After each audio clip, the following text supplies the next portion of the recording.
Balima bamanan kamena maliko na ni maliko kan wali manufuli o be kelengile na bela jelema fo yan fo sigorola ka fo nyana ko bismillah ka bi bamanan kuna foni sorolun keneka mimi na wala li chama ke wi kuna foni chama na andunka ambakruba kuna foni na wi kelempe Côte d'Ivoire al-Silamaya de meton ansaru kelendo ka kiraka mauludu ba la ben buluda ka uladonya ka fo bina ke ka benjue ka lokle muwa ani duru natama al-Silamaya de meton ansaru nyejoro mali silameton ho conseil islamique du Mali Maniema enfana karamo Asid Chérif Ousmane Madani Haidara abi Côte d'Ivoire jamana kono odi hukum konnana o siratige kan la rado abulu asema na jo jamana o jamana kan wal madugu dugula agata bonya sigi bonya tiguma odi hukum konnana ay tama buluda ningata fulidi Côte d'Ivoire jamana duguma bawma o visiti nu kera ka ben tarata jouer kalo kletan ani nanima o de andon kanye bakuruba kuna funi wore ulubina na da kuna funi kan ni la ceiling sefe ayo bismillah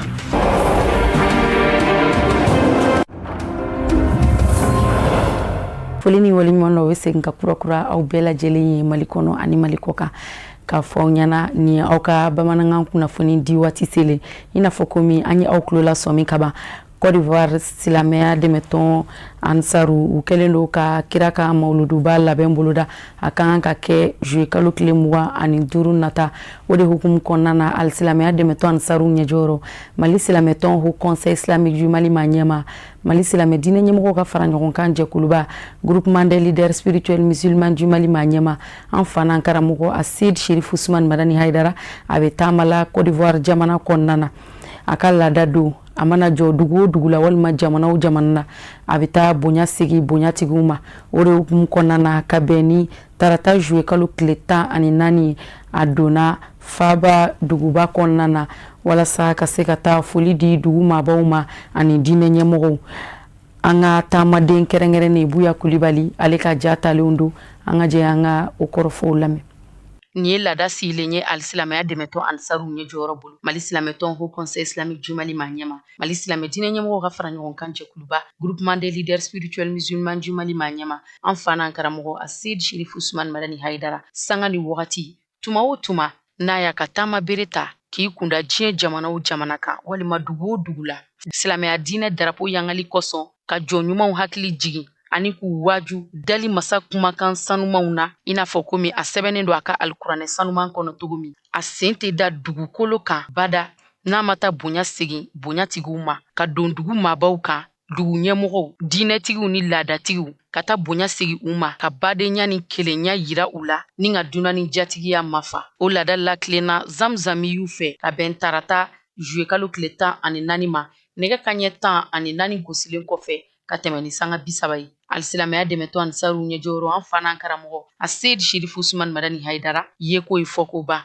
alabengu nyuma gloki ba selembala jalamugu jemamba kanfe ani banflaje akuna abora ajabalala riviera 3 ana nofe jamakulu ansarubo la kanu ngombo ula ninga dugu bono frontière ni nyonche Côte d'Ivoire jamana kono naka yere majigi kata foli bla mabawla ka duwa kuye ka duwa nyini ufe convoi bolé ou nana teme rond-point ado fait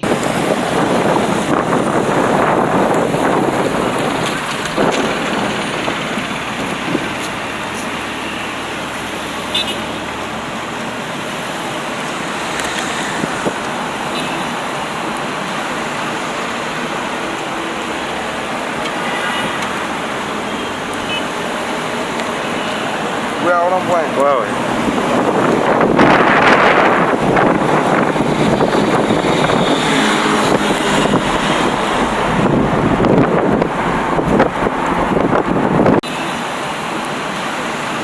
Katu numbo Chu André kasoro kata teme ni résidence chérifienne Djokorobite 1 Aidara la paix saninka kozim dagayoro lasoro no ye Côte d'Ivoire jamana imambaw a misiri nyemoro ana dine ko kunganko fo tchekulu Conseil supérieur des imams des mosquées et des affaires islamiques sekere kumamina Bengerville al-Silamaya de meton ansaru nyejoro mali silameton ho conseil islamique du Mali Maniema mali silamedine nyemo ka faranyo kanje kuluba groupement des leaders spirituels musulmans du Mali Maniema enfana karamo Asid Chérif Ousmane Madani Haidara akumbena kozim nyemo ba fe Sheikh Aima Ousmane Jakite ana nofe jamaw bonya ni karama ani nison dia ni farifoni kono u nana u ka dunanke nɔrɔtigi kunbɛn kabiri bulonda la k'a sɛnsɛn ka don ko zim président ka biro kɔnɔ. Diinɛ ɲɛmɔgɔ fila ninnu ni ɲɔgɔn cɛ falenw kɛra. Nisɔndiya silamɛya badenya ni kelenɲɔgɔnya kɔnɔ. Babu bolila kɛrɛnkɛrɛnnenya la silamɛya ɲɔgɔn kun kan, bɛɛ ni kelenɲɔgɔnya ani basigi kan k'o kanu ni diɲɛ ye. Sigi in bɛ taa wuli waati min kanuɲɔgɔn fila ninnu ye dugawudon kɛ ni ka sɔrɔ ka sira di. Yɔrɔ filanan min ni baya karamɔgɔ n'a kɔ jama taara se yen, o ye Sheikh Maliki Konate Kadima Rasul ka denbaya la. Convoi nana tɛmɛ Abidjan kin belebele caman fɛ.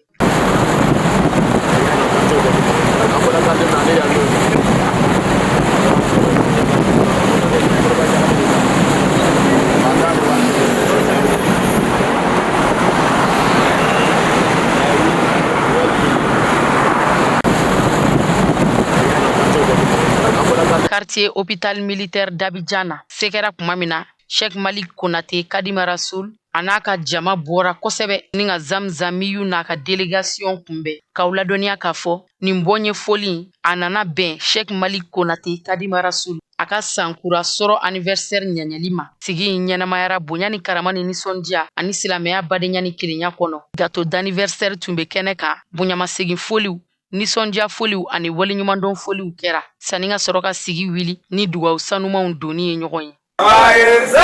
anniversaire, Papa Sheikh Malik.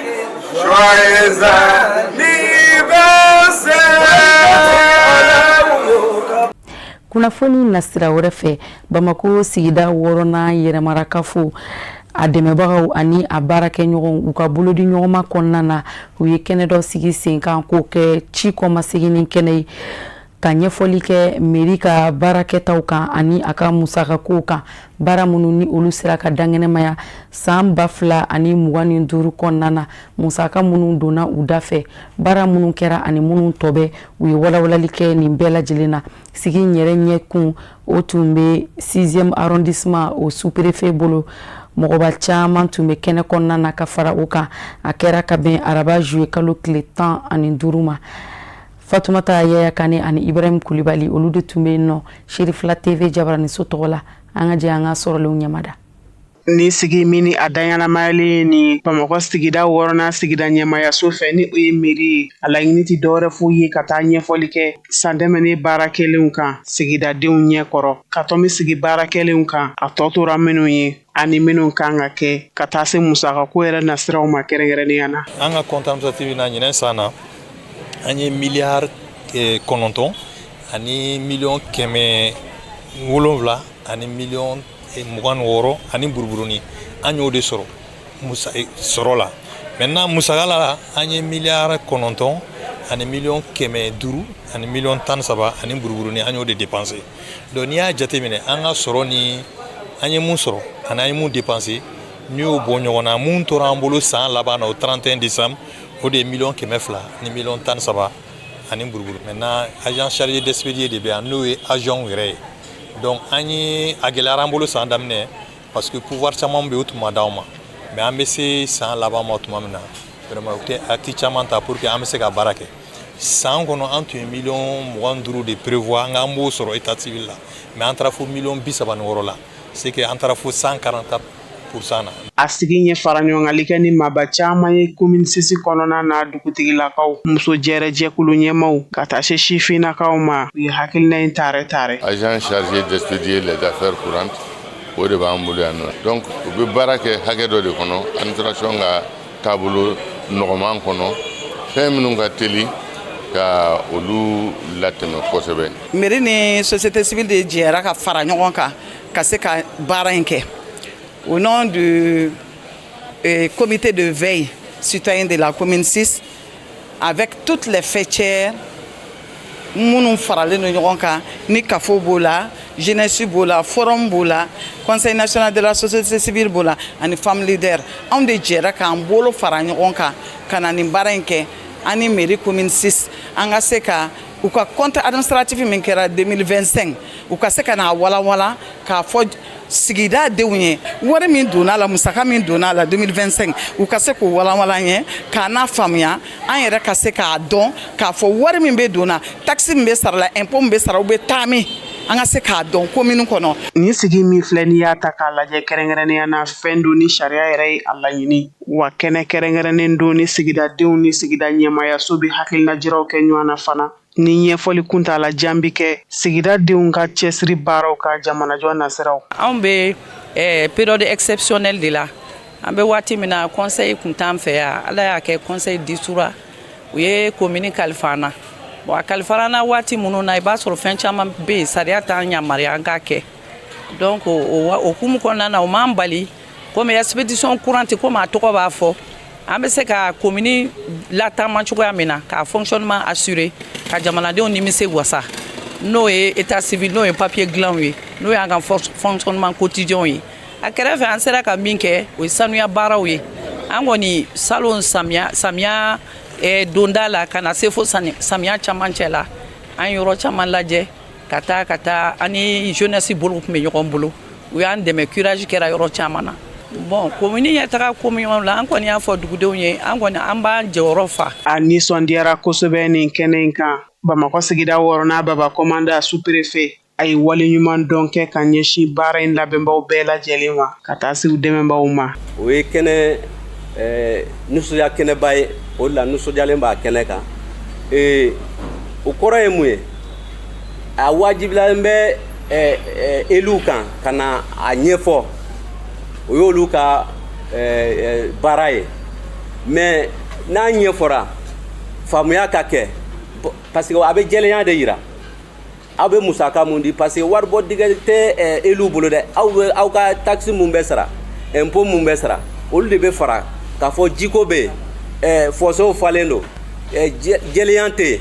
an b'olu de kɛ ekɔlisow bɛ cogo di o baaraw de bɛ kɛ aw de bɛ wari mun sara aw ka taxe n'aw ka impôt mun sara aw de bɛ taga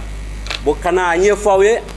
o bɛ bila okumu min kɔnɔ la a bɛ wari min di a bɛ taa na a bɛ na ni jɛlenya ye. Ni sigi min ni a bɛ tali kɛ Bamakɔ sigida 6nan sigida ɲɛmayaso ka 2025 baarakɛlenw kan a labɛnna société civile u ka dɛmɛɲɔgɔnyaw kɔnɔna na ka tɛmɛ ni projet min kɛrɛnkɛrɛn bɛ ka ɲɛsin sigi ka fɔ ma dialogue forobatɔnw ni ɲɔgɔn cɛ dɛmɛbaw o n'a ɲɔgɔnna caman. Kunnafoni nasira wɛrɛ fɛ Bagineda alisilamɛya dɛmɛtɔn Ansaru wulila ka na alisilamɛya dɛmɛtɔn Ansaru ɲɛjɔyɔrɔ ziyara ka kɔn a ka taama ɲɛ k'aw ladɔnniya k'a fɔ sigi sen fɛ tɔndenw u nana kanu ka kanu ani layiduw kurakuraya ka dugawu ɲini zamzamiyu fɛ ka dugawu kɛ ani a ka denbaya jamakulu sanuma ye Abdul Karim Sako bɛna walawala an ye. Ni a siɲɛ filanan ye Bagineda Ansaru k'u sen bɔ o kɔrɔ ka na u ɲɛ da an karamɔgɔ la Sede Sherif Usman Madayi Haidara a ka denbaya la bankɔni na. Laɲini min bɛ nin na o de ye k'a fɔ ka kɛ ni ɲɛmɔgɔw ka lakali ye ka na u ɲɛ da an karamɔgɔ kan ka dugawu kɛ a ye a n'a ka denbaya ni ka dugawu ɲini u fɛ ni ka u ka layiruw fɛnɛ kuraya an karamɔgɔ ye k'a fɔ su ni tile u bɛ a nɔfɛ wa u b'a ka bila la. A yeli kɔni kɛra nisɔndiya ye Ansaruw bolo ka bɔ Bagineda wa k'u fari funen de fɛnɛ bɔra an karamɔgɔ ka denbaya la. Alhamdulillah rabbil alamin karamɔgɔ an y'a ye don min na a y'an bila sira dɔ de ka sira min ye alijɛnɛ sira ye. Alhamdulillah an tugura a kɔ hɛrɛ ani baden na o don bi caman foyi sɔrɔ a la ni bonya ni karama tɛ an tugura a kɔ u kunna wolo no bonya kama an nana an ɲɛ d'a kan ka dugawu k'a ye ka dugawu ɲini a fɛ an ka duɲa n'an ka lahara bɛ se ka nɔgɔya ma cogo min na Ala ka hɛrɛ kɛ Bagineda ye Ala ka hɛrɛ kɛ Mali bɛɛ lajɛlen salamu aleykum warahmatullahi taala barakatuh. An nana bɔ an karamɔgɔ ye waleya min k'an ye o de diyara an ye kojugu parce que a y'an bɔ sira jugu la k'an bila sira ɲuman kan an ma karamɔgɔ ɲɔgɔnna ye an nana ka na bɔ a ye ka dugawu ɲini a fɛ ka dugawu k'a ye a n'a ka denbaya u bɛ sira fɛn min ye diɲɛ lahara Ala k'o kisi ka bɔ o ma ka dugawu ɲini a fɛ an n'an bɔnnaw fo ka taa se kiyama don ma diɲɛ laban ma Ala k'an bɛɛ tugu a kɔ. Kɔni kɛra sababu ye fɛn min Ansar ɲɛmɔgɔw ye ka bɔ Bagineda sous-section na u ka dugawu k'an karamɔgɔ n'a ka denbaya ye ni k'a yira k'a fɔ karamɔgɔ kɛra sababu ɲuman ye u caman ma u nana o bonyamasegi kɛ an karamɔgɔ ye sini kɛnɛya k'o dogo don karamɔgɔ n'a ka denbaya fɛnɛ ye. Ka na bɔ an karamɔgɔ la ka na ɲɛ da kan ka na foli k'a la ka dugawu k'a ye o de an se kun ye ya bi an karamɔgɔ ma alhamdulillah ni ko ni seba do ka tasuma fiyɛ na ni juma daji b'a faga vraiment an nisɔndiyara fo ka taa tɛmɛ a dan kan vraiment an karamɔgɔ yeli yɛrɛ o ye hɛrɛ jɔn yɛrɛ ma donc o nisɔndiya n'o farifoni vraiment dan man ye o la an fɛ an bɛ Ala de deli an karamɔgɔ in Ala ka ma ɲɛfɛ a n'a ka denbaya anw yɛrɛ Ala ka ni kumɔgɔ ɲuman ye kira na somɔgɔw kama salamu Muhamadu. An karamɔgɔ Sede Sherif Usman Madayi Haidara a nisɔndiyalen ye Bagineda Ansaruw bisimila ni k'a yira k'a fɔ u yeli jara ale fɛnɛ ye wa fari foni u bisimila ni ka baaraw kun cɛ ni bayalayiru 6 kɔrɔkurayali ye ni ka fatiya kɛ k'o dafa. Nti fila fara Ala kan. Nti fila fara Ala kan. Nti suyali kɛ. Nti jɛnɛya kɛ. Nti den faga. Nti namara kɛ n sen kɔrɔ n t'a kɛ n bolo kɔrɔ. Ni kira Muhamadu ye n bila baara ɲuman min na n b'a kɛ. Ala k'a minɛ. ربنا اتنا في الدنيا حسنة وفي الآخرة حسنة وقنا عذاب النار. اللهم استرنا وانصرنا. اللهم انصرنا وانصرنا واقض حاجاتنا وفرج همومنا واكشف غمومنا واستر عيوبنا واهدنا جميعا الى صراطك المستقيم. لا اله الا انت سبحانك انا كنا من الظالمين. صل سبحان ربك رب العزة عما يصفون والسلام على المرسلين والحمد لله رب العالمين. Sanfɛ kalanso min bɛ wele Université africaine franco-arabu ni o ye université a bɛ arabukan ani faransikan de ɲagami ɲɔgɔn na k'o kalan kɛ a ka kalandenw kun. U ye diplôme di kɛnɛ dɔ sigi sen kan walasa u ka mɔgɔ minnu ye master ani licence kalanw kɛ ni olu tilara u ka san 3 kalanw ni san 5 kalanw na ka se ka olu ka diplôme di u ma. A kɛra sibiri don juillet kalo tile 11 tɛmɛnen ka sanga ni soutenance dɔ fana ye soutenance min ni o senfɛ u ka diplôme dira u ma. Kalanden ninnu u kalanna science islamique ani jurisprudence de kan. Denmansaw ani université ɲɛmɔgɔw u bɛɛ tun bɛ kɛnɛ in kɔnɔna na. Sadio Sidibe ale bɛ na o walawala an ye. Sanfɛ kalanso diplôme sɔrɔli a tɛ jija kɔ timinandiya ani kalanjanw o de kadira kɔnɔna na. Université africaine franco-arabu min bɛ Mali jamana kɔnɔ ni a bɛ jamana 16 la bi. Olu ka ekɔlidenw ka diplôme di o senfɛ ni o kɛra sibiri juillet kalo tile 11. Maa minnu garijɛgɛ donna diplôme na u b'a daminɛ licence la fo ka taa bila master la. Maa caman yera kɛnɛ kan denfaw ekɔliso ɲɛmaaw fo ka taa se baara ɲɛw ma. An bɛ kɛnɛ min kan wulada in na an bɛ nisɔndiya kɛnɛ kan. O ye nisɔndiya jumɛn ye o ye jɔnjɔn di ye ni o ye diplôme di ye. Wa sariya sɛbɛn o dira u ma bi n'Ala ka jɛ. An bɛ wele min si kalandenw ma o tɛ dɔwɛrɛ ye kalanfaw yɛrɛ ye wele min si kalandenw ma an b'o de si kalandenw ma ni o ye cɛsiri ye halisa. Voilà parce que ni i tanuna fɛn o fɛn la ko karisa k'e ye nin kɛ ka ɲɛ o kɔrɔ de k'i ye min kɛ ka ɲɛ dɛ k'i ka dɔ fara kan ni o ye cɛsiri ye ani ɲinini ani kuma o kuma ka se ka na ni ko kɔrɔw ye min b'a to kalan a bɛ se ka nafa kɛ cogo min na. An bɛ wula in na cɛsiribagaw ka cɛsiri bolo de ma n'o ye an ka sanfɛ kalandenw ye baki kɔfɛ san 3 kalan o sariya sɛbɛn nɔgɔyara an balima minnu ye kɛrɛnkɛrɛnnenya na an balimamuso Seyida Fatima Sawane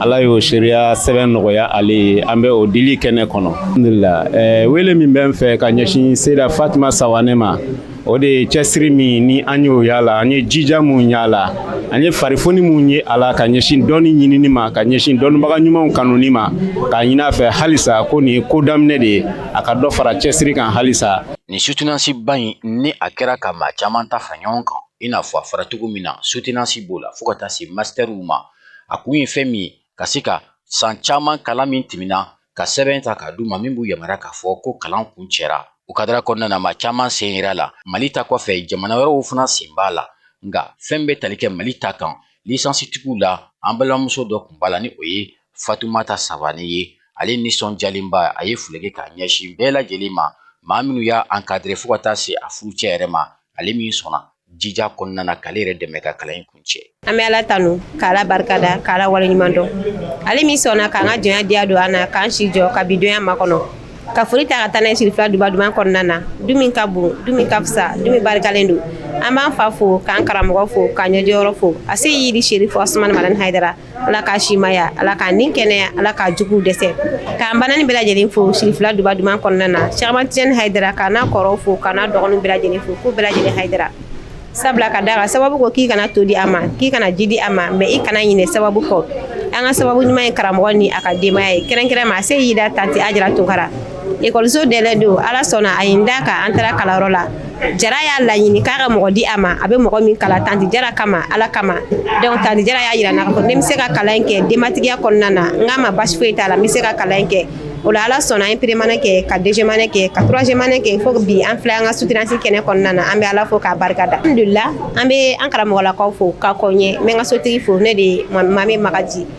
tanti kɔni kɛra kalan sababu ye mais ale de sɔnna ka sira di yan ka tila ka jɛ ma n kana dɔnniya ɲini n b'a fɔ k'a barikada ka waleɲuman dɔn furu ɲɔgɔnya na major bien n y'o de sɔrɔ très bien an jeyi di jeyi dani soutenance in kun bɛ taabolo fila kan i n'a fɔ master fo ka taa se licence ma kun fɔlɔ o kun bɛ tali kɛ maliyɛnw kan a filanan o kɛra jamanaden tɔw ye i n'a fɔ république démocratique du congo o jamanaden minnu fana kun b'a la olu fana y'u ka mémoire présenté a kɛra maaba caman ɲɛna fo ka taa se denfaw ni terilakaw o la nisɔndiya o kɛra ka maa caman ni fifa an bɛ ala tanu kɛnɛ kan ani ala barikada kɛnɛ ani nisɔndiya dantɛ nisɔndiya min an b'o kɛnɛ kan ka sabu kɛ an denmuso o ni an ka kalanden n'an ka malimatu n'o ye Seyda Fatima Sawanɛ an tɛ se k'a fɔ a ma bi k'an ka kalanden an b'a fɔ k'an ka malimatu de ka sabu kɛ an b'ale ka licence diplôme dili kɛnɛ kɔnɔna de la ni ala ka jɛ ye a bɛ jamiya la a bɛ ka licence a tun bɛ ka licence ɲini ala sɔnna k'o nɔgɔya ye bi an nana ka na fara a kan mun kosɔn ka jɛ ka licence nali k'a kɛ an ɲɛna ko ye o la an nisɔndiyalen don o la kosɛbɛ dantɛ nisɔndiya min na ala an t'a dɔn an bɛ min fɔ mais an bɛ ala de fo k'a barikada ka tila k'a ɲini masa in fɛ fɛn min ye Seyda Fatima Sawanɛ a filɛ nin ye ka diplôme min sɔrɔ nin ye k'a deli ala fɛ diplôme min ala ka barika don ala ka d'a ma. jamu bɛ ne bolo bi o y'a ye k'a fɔ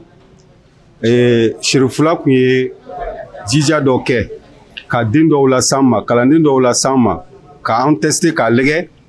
k'an bɛ se k'u kalan wa. Jija min bɛ ne bolo bi ani nisɔndiya min bɛ ne bolo bi an fana bɛ se ka kuma u ye k'a fɔ a ye mun ɲini an fɛ an sera k'o jaabi sabula mɔgɔ bɔr'u la mɔgɔ minnu n'a dɔnnen don u ka kɛnɛ kan a sera an ma ka se ka kalan kɛ licence niveau la vraiment bi kun y'a ka soutenance ye a bɛ n'a ka diplôme sɔrɔ n'Alaw taala sɔnna a ma soutenance ça a été bien passé a ye très bien sɔrɔ ne de kun y'a ka encadreur ye donc o nisɔndiya bɛ ne kan bi donc foli bɛ ka taa a ka karamɔgɔw bɛɛ lajɛlen ye. an bɛ dɔrɔn k'a fɔ licence walima master ale sɔrɔli o tɛ ɲɛ ni san caman kalan ani timinandiya tɛ o la maa minnu garijɛgɛ donna diplôme in na u ye foli ni tanu bɛ ka ɲɛsin bɛɛ lajɛlen ma u bɛ nisɔndiyalenba k'a fɔ nin bɛ tali kɛ u ka san caman kalan o kuncɛli baaraw kan. ayiwa nin de fana bɛ dansigi kɛ bi bamanankan kunnafoni sɔrɔlenw na minnu sera ka fara ɲɔgɔn kan ka bɛn ni kuma in ye kunnafoni di so ɲɛmɔgɔso fɛ ka lase aw ma aw ni ce aw ka ɲamadaliw la aw k'an bɛ diɲɛ waati wɛrɛ ni ala y'an si jɔ k'u kɔnɔ.